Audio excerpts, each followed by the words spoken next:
আউযুবিল্লাহি মিনাশ শাইতানির রাজিম। আসসালামু আলাইকুম ওয়া রাহমাতুল্লাহ।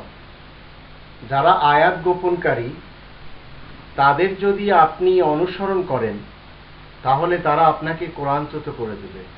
এর প্রমাণে আল্লাহ রাব্বুল আলামিন নিষেধ করেছেন যেন এই কাফেরদের অনুকরণ না করা হয়।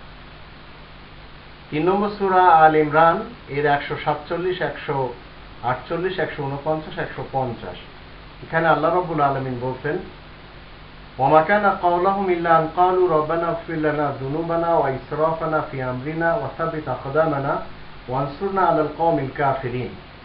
মুসলিম যারা তাদের একটি বিশেষ নিদর্শন হলো এছাড়া কোনো কথা তাদের মুখে থাকে না, তারা শুধু এই ফরিয়াদি করে, হে আমাদের প্রতিপালক, আপনি আমাদের গুনাহ মাফ করুন, আমাদের কাজে যেসব বাড়াবাড়ি হয়ে গেছে তা মাফ করে দিন, আপনি আমাদের মজবুত রাখুন, আর আয়াত গোপনকারী যারা কাফের তাদের বিরুদ্ধে আমাদেরকে জয় করুন। তারপরে আল্লাহ রাব্বুল আলামিন বলছেন, ফাআতাহুমুল্লাহু সাওয়াবাদ দুনিয়া ওয়া হুসনা সাওয়াবিল আখিরাহ ওয়াল্লাহু ইউহিব্বুল মুহসিনিন।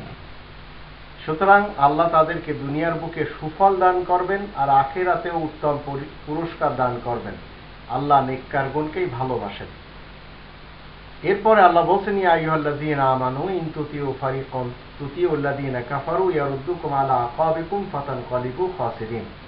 তোমরা যারা ঈমান এনেছো শোনো, তোমরা যদি কাফেরদের অনুগত হও, যারা আয়াত গোপনকারী কাফের, তাহলে তারা তোমাদেরকে বিপরীত দিকেই ফিরিয়ে নিবে, এভাবেই তোমরা আবার ক্ষতিগ্রস্ত হবে।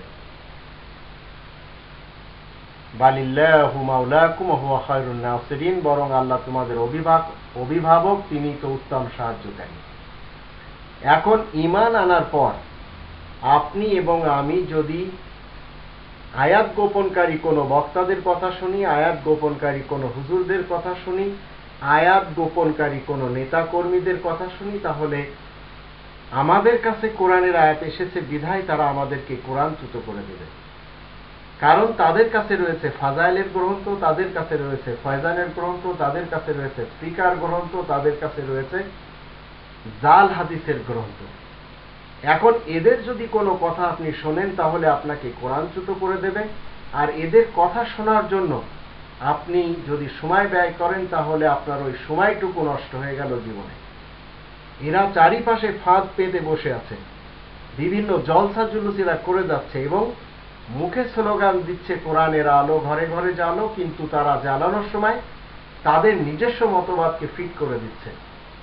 আবার এদের ভিতরে এক শ্রেণীর লোক আছে যারা নামাজকে শর্ট করে, নামাজকে আল্লাহ তাআলার নিয়ম নীতিতে পড়ে না, কাবার নিয়ম নীতিতে পড়ে না। তো এই সব শত্রুদের থেকে, এই সব আয়াত গোপনকারী বক্তাদের থেকে আপনাকে দূরে থাকতে হবে। এটাই আল্লাহ তাআলার পক্ষ থেকে হুকুম।